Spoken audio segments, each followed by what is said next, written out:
बिस्मिल्लाहिर्रहमानिर्रहीम। अस्सलाम वालेकुम। जी आज हम पढ़ने जा रहे हैं ग्राफ थ्योरी।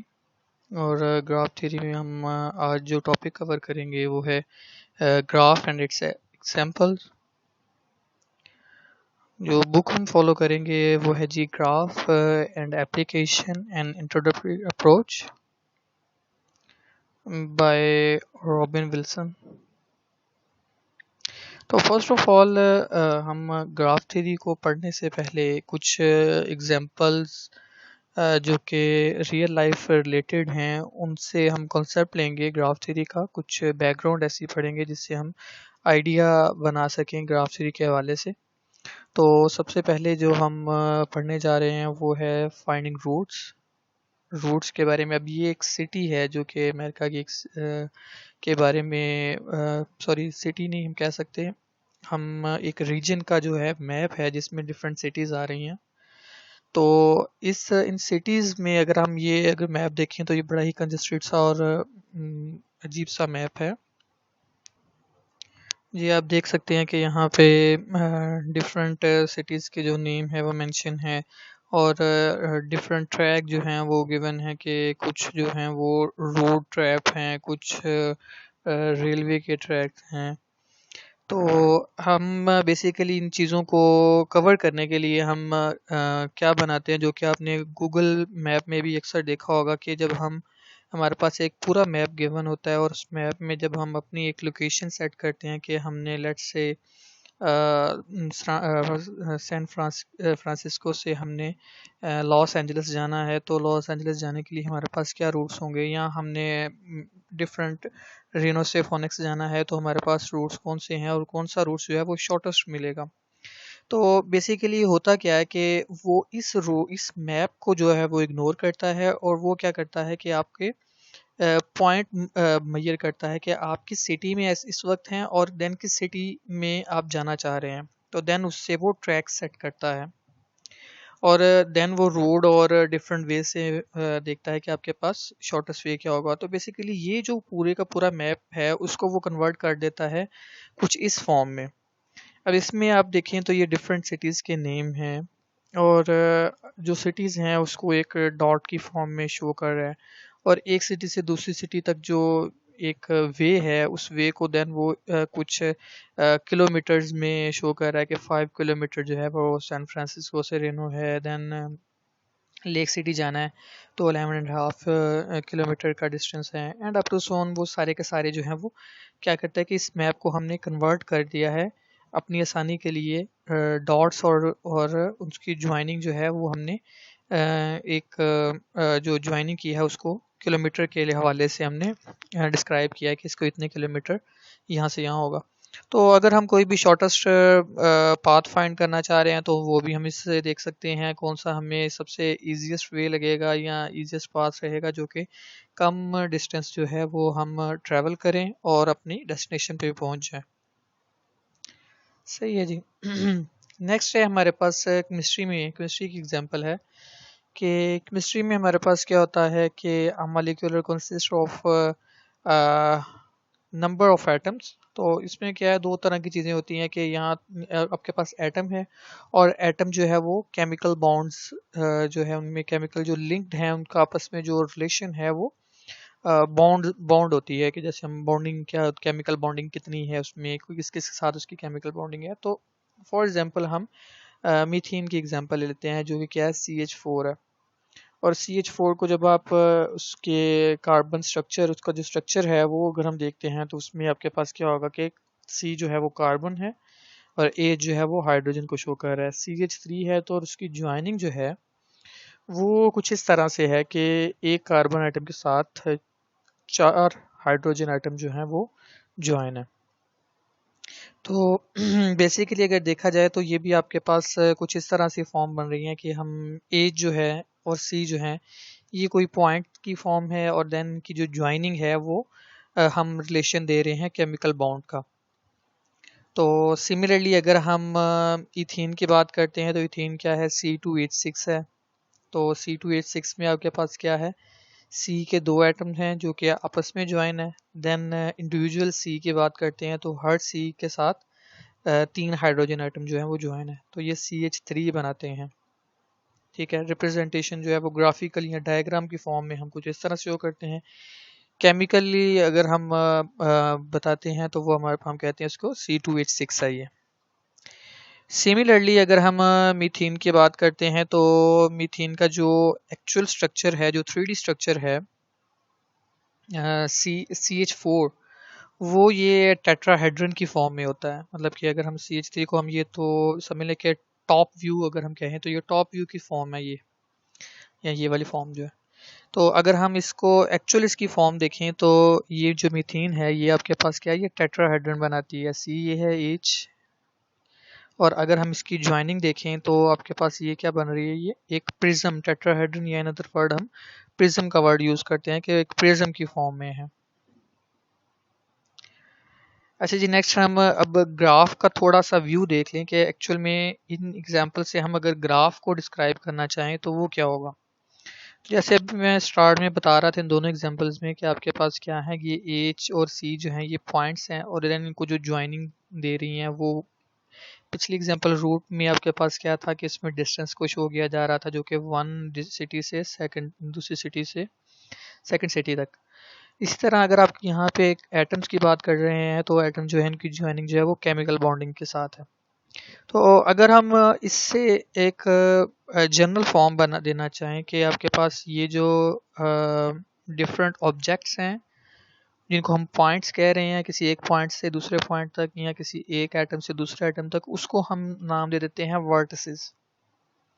ठीक है जी, और देन जो लाइन इनको ज्वाइन कर रही है, जैसे कि उसमें डिस्टेंस की रिस्पेक्टिवली हम लाइन कह रहे हैं, यहाँ पे हम बाउंड की रिस्पेक्टिव लाइन कह रहे हैं, तो वो जो लाइन है उसको हम कह देते हैं एजेस।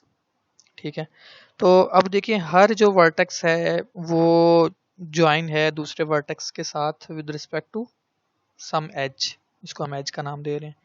ये उसी की एक एग्जांपल है हमारे पास कि ये अगर फॉर एग्जांपल एक ग्राफ है इसमें वर्टिसेस जो हैं ये आपको वर्टिसेस शो हो रहे हैं, और एजेस जो हैं वो आपके पास ये एज है जो कि दो वर्टिसेस को आपस में ज्वाइन कर रहा है, जो कि एक से ज़्यादा भी हो सकते हैं, जो कि हम आगे जाकर डिटेल में पढ़ेंगे। नेक्स्ट हमारे पास एक और एग्जांपल है कि हमें ये कहा जाए कि जी draw a graph that represent the following relationship among the four people. अच्छा जी, चार हमारे पास दोस्त हैं, और वो कौन है जी, John is a friend with John and Jill but not Jack. ठीक है जी, हमने कहा जी जॉन एक वर्टेक्स हो गया, जॉन के साथ दूसरा वर्टेक्स है, एंड जिल है, एंड जैक है। अब जॉन जो है ये जैक का दोस्त नहीं है और बाकी रिमेनिंग का वो फ्रेंड है, इसका मतलब इसके साथ इसका कोई रिलेशन नहीं है, और जॉन और जिल के साथ इसका रिलेशन है। देन जैक की अगर बात करते हैं तो Jack is a friend with Jill, तो जैक और जिल का आपस में रिलेशन है जो कि हमने एक एज के साथ ज्वाइन किया, बट नॉट जॉन। ठीक है, लेकिन जॉन के साथ इसका रिलेशन नहीं है तो हमने उसके साथ इसको रिलेट नहीं किया।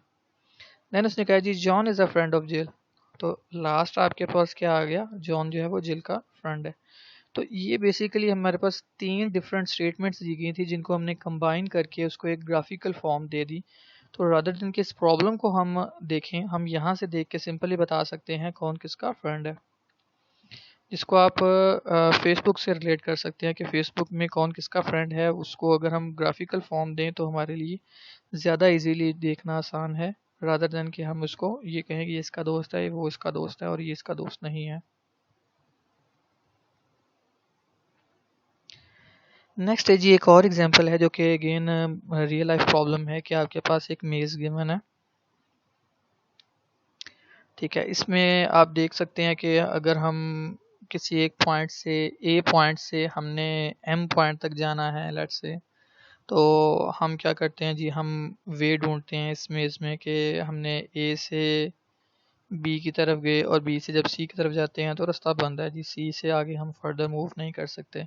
इस तरह बी से अगर हम आगे मूव करते हैं तो डी की तरफ हम पहुंच जाते हैं। ठीक है, डी से अगर हम मूव करते हैं तो ई की तरफ पहुंच जाते हैं। ठीक है, ई से मूव करें देन एफ की तरफ पहुंच जाते हैं, और F से अगेन मूव करें तो G की तरफ, और G से अगेन मूव करें तो J की तरफ,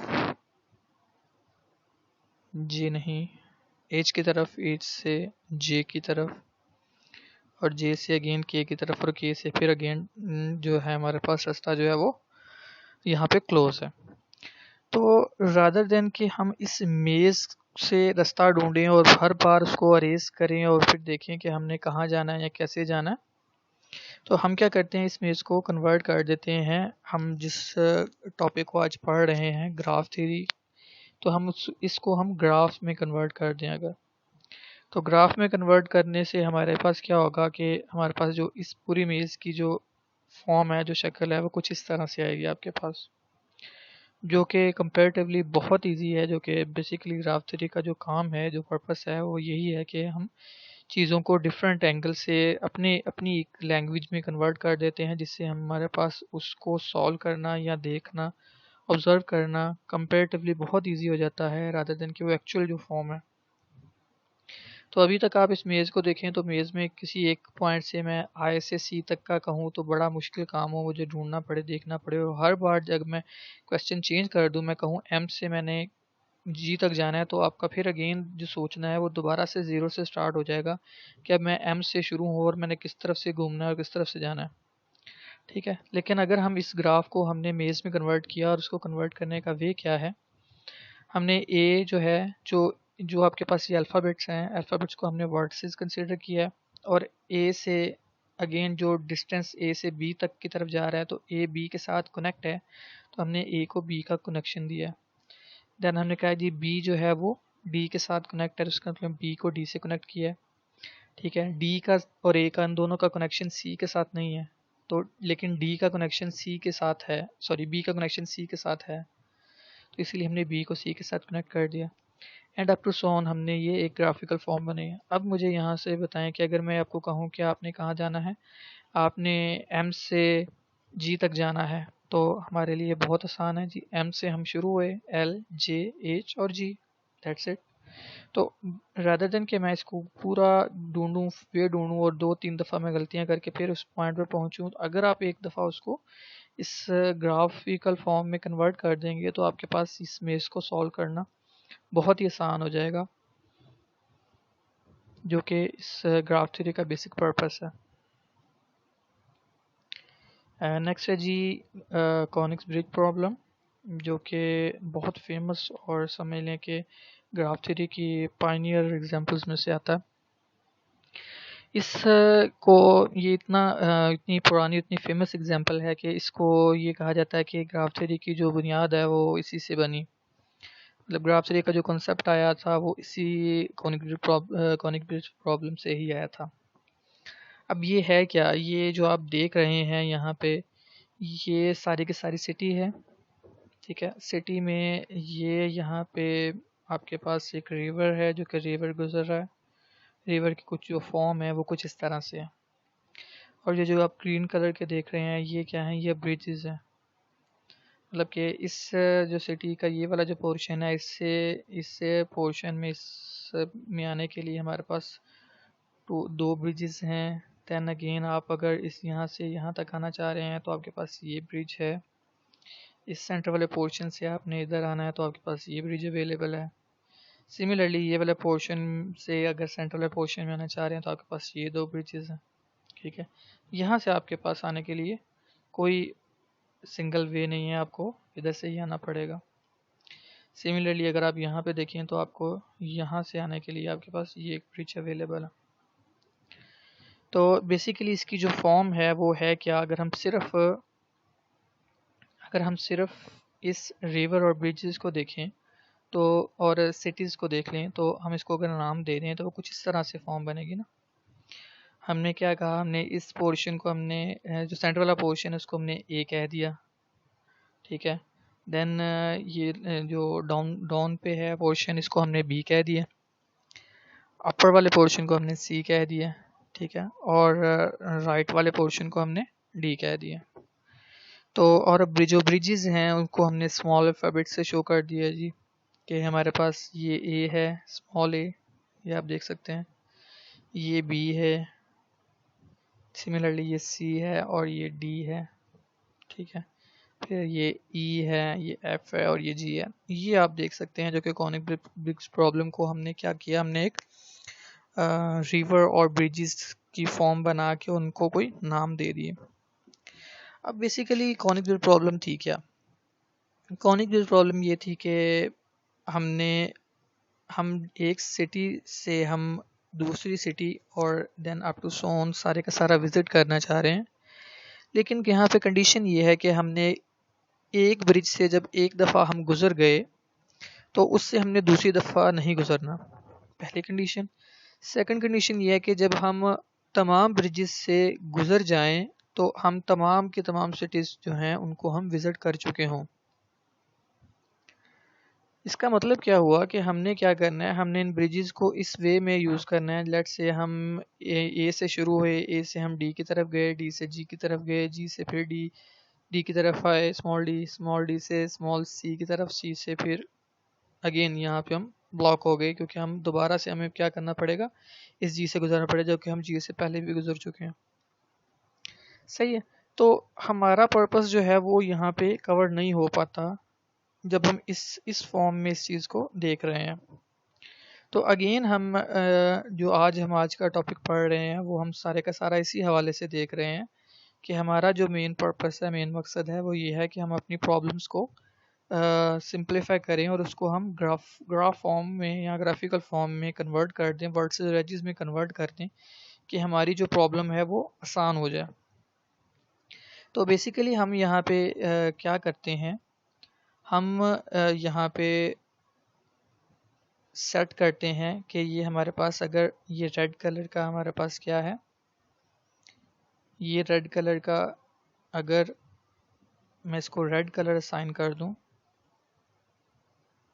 ठीक है, तो रेड कलर का मेरे पास क्या है, ये वर्टेक्स है, ए वर्टेक्स, सी वर्टेक्स है, ठीक है, डी वर्टेक्स है, ये बी वर्टेक्स है, ठीक है। तो मैं क्या करूँगा, यहाँ से अगर मैं नहीं चलना है और मेरे पास इसको ज्वाइनिंग के लिए क्या है, ये पाथ बनता है। देन अगर मैं इस से आऊँ तो मेरे पास ये बनेगा। सिमिलरली ये मेरे पास वर्टेक्स, अगर इसको मैं ज़रा हाईलाइट कर दूँ, अगर सिमिलरली यहाँ से मैं ए के रास्ते आना चाहूँ तो मेरे पास ये फॉर्म बनेगी। अगर मैं बी के रास्ते आना चाहूँ तो ये फॉर्म बनेगी। सिमिलरली अगर मैं जी से डी की तरफ पहुँचूँ तो ये फॉर्म बनेगी, और एफ से रास्ते में डी पहुँचूँ तो ये फॉर्म बनेगी, और सेंट्रल पाथ हमारे पास ई से अगर चलें तो हमारे पास ये वर्टेक्स बनेगा। तो ये बेसिकली हमने क्या किया, हमने हमारे पास जो गिवन फॉर्म्स थी उसको हमने वर्टेक्स और एजेस में कन्वर्ट कर दिया, जिसको हम दोबारा से देख सकते हैं नेक्स्ट में, जो कि कुछ इस तरह से है। जो कि मैंने बनाई वही फॉर्म जो है वो यहाँ पे ग्राफिकल फॉर्म में कुछ इस तरह से गिवन है। हमने बेसिकली क्या किया, यहाँ पे वर्ड्सेस जो हैं वो सिटीज़ को नाम दे दिया और ब्रिजेस जो हैं वो आपके पास एजेस हैं। तो अगेन हमारे पास प्रॉब्लम क्या थी कि try to find a route that cross the bridges exactly once and return to the starting point. Do you think that such a route exists? तो हमारे पास बेसिकली प्रॉब्लम यही थी कि हमने क्या कोई ऐसा रूट एग्जिस्ट करता है कि हम इस तरह से काम कर सकें। तो ये प्रॉब्लम बहुत देर तक ये प्रॉब्लम ही रही क्योंकि ऐसा पॉसिबल नहीं हो पाता। और इस ऐसा पॉसिबल क्यों नहीं है और इसकी रीज़न्स क्या हैं, इसको हम आगे आने वाले टॉपिक्स में और ज़्यादा क्लियरली डिफ़ाइन करेंगे कि इसकी पॉसिबल रीज़न्स क्या हो सकती हैं जब हम ग्राफ की मज़ीद टर्मिनोलॉजीज़ जो हैं वो हम डिस्कस करेंगे। तो मूव ऑन, हम नेक्स्ट चैप्टर की तरफ चलते हैं कि जो कि इसकी एग्जैक्ट डेफिनेशंस हैं ग्राफ की। तो ग्राफ क्या है जी, graph consist of set of element called vertices and set of element called edges, each edge join two vertices. ठीक है, एज जो है उसकी एग्जिस्टेंस तब ही है जब आपके पास उसके लिए दो वर्टिसेस मौजूद हैं।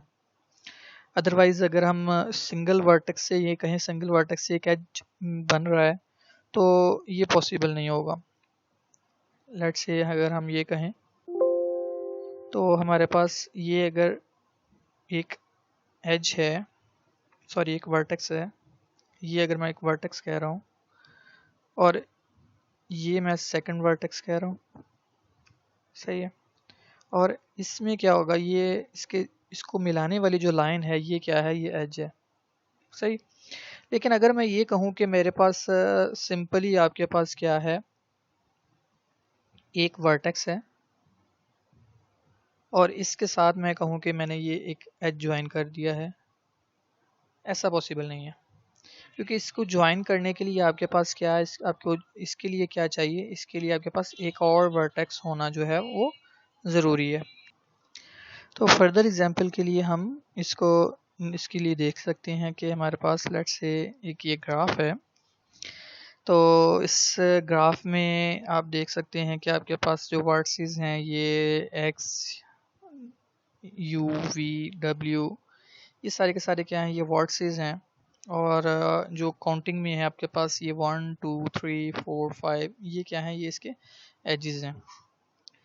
तो अब यहाँ पे आपको जो एजेस हैं वो एक सिंपल एजेस भी नज़र आ रहे हैं और कुछ डिफरेंट फॉर्म में भी नज़र आ रहे हैं। तो इसके लिए भी हम देख सकते हैं कि हमारे पास इनके डिफरेंट वेज और डिफरेंट नेम्स हैं। लेट्स से अगर हम सिंपल इसकी बात करते हैं एक्स और डब्ल्यू के बिटवीन जो एज है, तो ये एक सिंपल एज है जो कि हम अभी तक ऑलरेडी डिस्कस कर चुके हैं कि दो पॉइंट्स हैं और दो पॉइंट्स को ज्वाइन करने वाली जो लाइन है वो एज है, ठीक है। लेकिन अगर आप देखें डब्ल्यू और वी के दरमियान, तो आपके पास 3 और 4 दो एज मिल रहे हैं जिसके बारे में अभी तक हमने डिस्कस नहीं किया। तो ये क्या है आपके पास, ये है कि अगर आपके पास दो वर्टेक्स हैं, एज के लिए ये ज़रूरी है, ये अगर एज है आपके पास तो एज के लिए ज़रूरी है उसके लिए दो वर्टिसेस होना। लेकिन एज वर्टिसेस के लिए ये ज़रूरी नहीं है कि उसके बिटवीन सिर्फ एक ही एज लाए करे। रिपीट कर रहा हूँ कि एज के लिए ज़रूरी है उसके लिए दो वर्टेक्स हों, लेकिन वर्टिसेस के लिए ज़रूरी नहीं कि उसके बिटवीन सिर्फ एक ही एज हो, मतलब कि वो एक से ज़्यादा भी हो सकते हैं। तो अगर ऐसा होता है, मतलब कि दो वर्सेस के दरमियान मोर देन वन एजेस लाए करते हैं, जैसे कि यहाँ पे 3 और 4 लाए कर रहे हैं, तो इनको हम क्या कहते हैं, इनको हम मल्टी एजेस कहते हैं। Multi edges more than one edges. तो अगर ये 2 हैं, ये 3 भी हो सकते हैं, 4 भी हो सकते हैं। तो ये बेसिकली क्या कहला रहे हैं, ये मल्टी एजेस कहला रहे हैं। देन यहाँ पे एक और भी आपको फॉर्म नज़र आ रही है जो कि हमने जिसको 6 का नाम दिया और एज ही कहा है। तो अब से पहले जो अभी हम डिस्कस कर रहे थे, हम ये कह रहे थे, बार बार एक ही वर्ड यूज़ कर रहे थे कि हमें एक एज को ज्वाइन करने के लिए दो वर्ड्स चाहिए। लेकिन यहाँ पे हमारी कॉन्ट्राडिक्शन आ रही है कि हमने तो एक ही वर्टेक्स के साथ उसको एज बना दिया है। तो बेसिकली यहाँ पे क्या है, ये इसको हम नाम देते हैं लूप का, होता ये भी एज है, लेकिन यहाँ पे आपके पास दो वर्टेक्स नहीं एक ही वर्टेक्स चाहिए होता है। और एक वर्टेक्स का मतलब क्या है कि इसमें फर्स्ट और सेकंड वर्टेक्स दोनों एक ही हैं। मतलब वो जिस वर्टेक्स से वो स्टार्ट हुआ है, जो वो उसी वर्टेक्स पे वो ख़त्म हो गया है। तो ऐसे वर्टेक्स को हम क्या कह रहे हैं जी, ऐसे वर्टेक्स को हम ऐसे एज को हम क्या कह रहे हैं, ऐसे एज को हम लूप कहते हैं, ठीक है जी।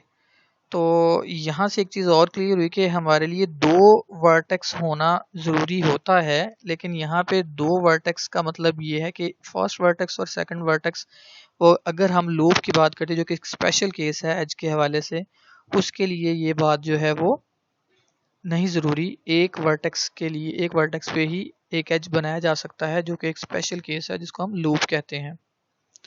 लेकिन यूजुअली जो हम ग्राफ थ्योरी में चीज़ें यूज़ करते हैं वो हम सिंपल दो वर्टिसेस के दरमियान एजेस को ही यूज़ करते हैं, जिसको हम बाद में चल के हम ये जो बात कहते हैं, हम कहते हैं कि अगर हमारे पास ये जो लूप्स हैं वो अगर नहीं है, अगर हमारे पास कोई लूप नहीं है, ठीक है, और हमारे पास कोई मल्टी एजेस नहीं है, तो इस तरह का ग्राफ जो कि सिंपल क्या रह जाएगा, यहाँ पे सिर्फ एक ट्रायंगल रह जाएगी। तो ऐसा जो ग्राफ होगा उसको हम सिंपल ग्राफ कहते हैं। और ग्राफ थ्योरी में जो यूजुअली ज़्यादातर जो काम किया जाएगा, जो ज़्यादातर फंक्शनिंग होगी वो सिंपल ग्राफ के हवाले से होगी। दैट्स वाई जो ज़्यादा एम्फोसाइज किया जाता है वो यही किया जाता है कि एजेस जो हैं वो दो वर्ड्स के दरमियान ही लाया करते हैं। जबकि ऐसा एग्जिस्टेंस है जो कि वन वर्टेक्स में भी एज लाई करता है। तो नेक्स्ट हमारे पास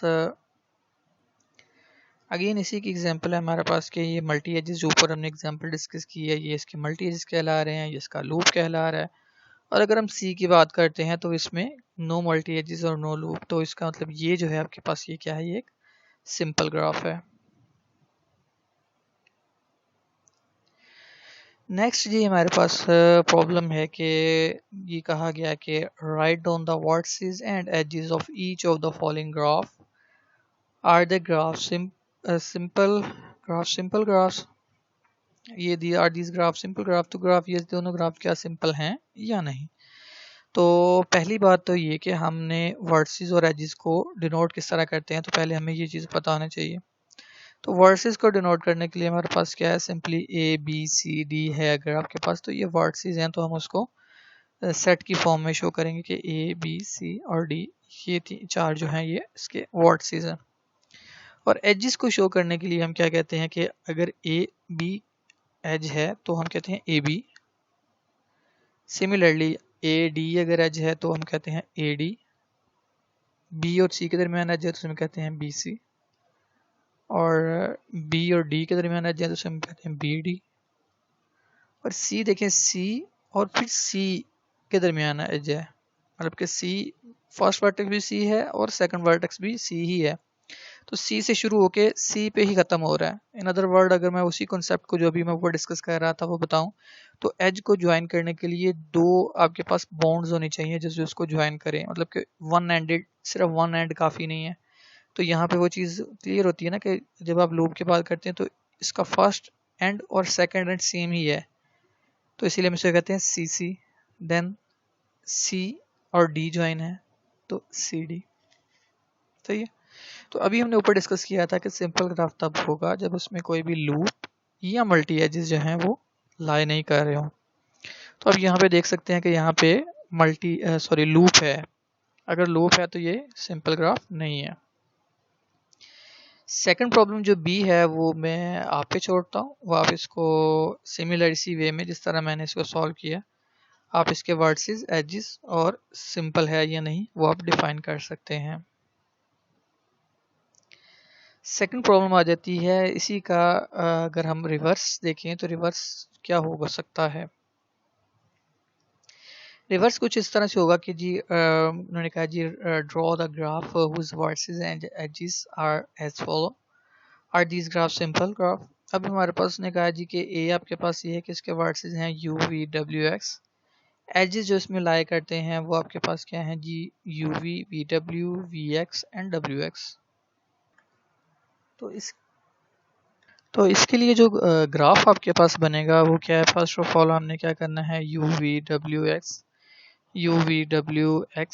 और इसके लिए ज़रूरी नहीं है कि आपने इसी ऑर्डर में रखना है, आप एक लाइन की फॉर्म में भी रख सकते हैं, एक सर्कल की फॉर्म में भी रख सकते हैं। मतलब यू वी और डब्ल्यू एक्स को कहाँ पे आपने इसको प्लेस करना है ये इट डज़ंट मैटर, कि इसके लिए कोई कंडीशन नहीं है कि आपने यू को इधर रख लें वी को इस तरफ रख लें, कोई फ़र्क नहीं पड़ता इससे।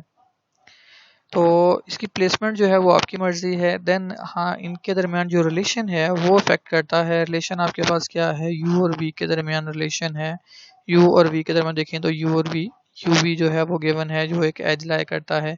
देन वी डब्ल्यू जो है वो भी एक रिलेशन लाई करता है, वी और डब्ल्यू के दरमियान रिलेशन लाई करता है। देन वी और एक्स के दरमियान लाई करता है, वी और एक्स के दरमियान है, और एक्स और डब्ल्यू के दरमियान, एक्स और डब्ल्यू के दरमियान। तो ये ग्राफ अगर आप देखें तो इस ग्राफ में ना तो लूप एग्जिस्ट, ना तो लूप है, ना कोई मल्टी एजेस है। तो कोई मल्टी एजेस नहीं है तो इसका मतलब ये क्या है, ये एक सिंपल ग्राफ है। सिमिलरली जैसे बी ए पार्ट किया इसी तरह आप इसका बी पार्ट जो है वो आप कर सकते हैं। तो बी पार्ट में आपको करने के लिए कह देता हूँ कि आपने इसको सेम इसी वे में सॉल्व करना है और बताना है कि या ये सिंपल है या नहीं है। तो इसी तरह से नेक्स्ट है हमारे पास टॉपिक एडजेंसी एंड इंसिडेंस। तो डेफिनेशन है कि the vertices v and w of graph are adjacent vertices if they are joined by an h। ई, मतलब एज को नाम जो है वो हमने ई का दिया। The vertices V and W are incident with the edge E. The edge E is incident with the vertex V and W. तो दोनों तरह से आप बातें देखें, अगर देखा जाए तो एक ही बात को दो वे में बोला जा रहा है कि अगर हम वर्टिसेस की बात करते हैं तो वर्टिसेस जो हैं वो किसी एजिस के साथ ज्वाइन है तो हम कहते हैं कि ये वर्टेक्स जो है ये एडजेसेंट है। जैसे हम किसी टेबल के बारे में अगर बात करते हैं तो टेबल के कॉर्नर जो हैं वो कॉर्नर में जो साइड लाई करती है, जो कि दो कॉर्नर में साइड लाई करते हैं, तो हम ये कहते हैं ये इसके एडजेसेंट है।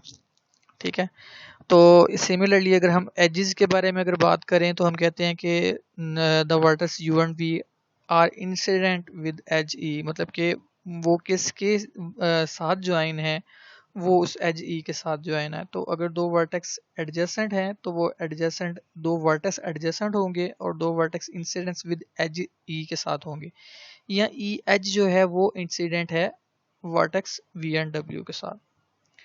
तो ये समझ लें कि ग्राफ थ्योरी में टर्मिनोलॉजी यूज की जाती है कि कौन सी चीज़ एडजेसेंट है और कौन सी चीज़ इंसिडेंट है। जैसे कि यहाँ पे आप एग्जांपल में देख सकते हैं कि in a graph below the vertex U and X are adjacent. U और X जो है वो एडजेसेंट है क्योंकि U एंड X जो है वो ज्वाइन है विद एज 1। ठीक है, then vertex W is incident with edge 2, 3, 4, 5 and edge 6। ठीक है, अगर हम W की बात करते हैं तो ये W ये वर्टेक्स किसके साथ ज्वाइन है, किसके साथ इंसिडेंट है, तो वो क्या है जी 2, 3, 4 एंड 5। ठीक है, अब वर्टेक्स की इंसिडेंस को शो करने के लिए दो वेज हैं, एक वर्टेक्स इनके साथ एज के साथ ज्वाइन है, या एज इस वर्टेक्स के साथ इंसिडेंट, एक वर्टेक्स इस एज ये एज इस वर्टेक्स के साथ ज्वाइन है। तो हम कह सकते हैं कि edge 6 is incident with vertex 6। तो एज 6 जो है एज ये इंसिडेंट किसके साथ है, एज एक्स के साथ। तो नेक्स्ट हमारे पास आ जाता है जी प्रॉब्लम आ जाती है जी। प्रॉब्लम क्या है कि which of the following statement hold for the graph on the right. हमारे पास ग्राफ गिवन है, उन्होंने कहा जी फर्स्ट स्टेटमेंट क्या है, vertices V and W are adjacent. तो V and W are adjacent है या नहीं है, तो V and W जो है वो ऑफकोर्स V and W जो है वो एडजेसेंट है। Similarly vertex V and X are adjacent. V and X are adjacent, V और X के दरमियान कोई एज लाई नहीं करता, तो इसका मतलब क्या हुआ, तो फर्स्ट जो स्टेटमेंट है वो राइट है,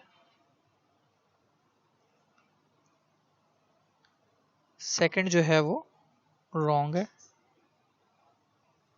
सिमिलरली आप थर्ड एग्जांपल दे सकते हैं, vertex U is incident with edge 2।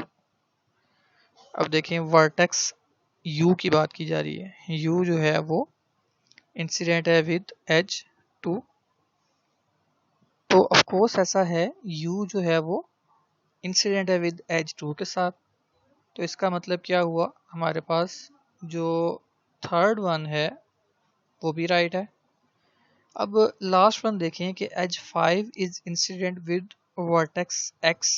तो एज 5 जो है वो वर्टेक्स S 5 के साथ, सॉरी एज 5 जो है वो वर्टेक्स X के साथ इंसिडेंट है कि नहीं। तो अब देखें हमारे पास जो एज है वो यहाँ पे लाई कर रहा है और वर्टेक्स जो है वो यहाँ पे लाई कर रहा है, तो ये दोनों जो है ये एडजस्ट इंसिडेंट नहीं है, मतलब 5 जो है वो इंसिडेंट नहीं कर रहा, वो ज्वाइन नहीं है वर्टेक्स X के साथ। तो इसका मतलब क्या हुआ, ये भी आपके पास रॉन्ग है।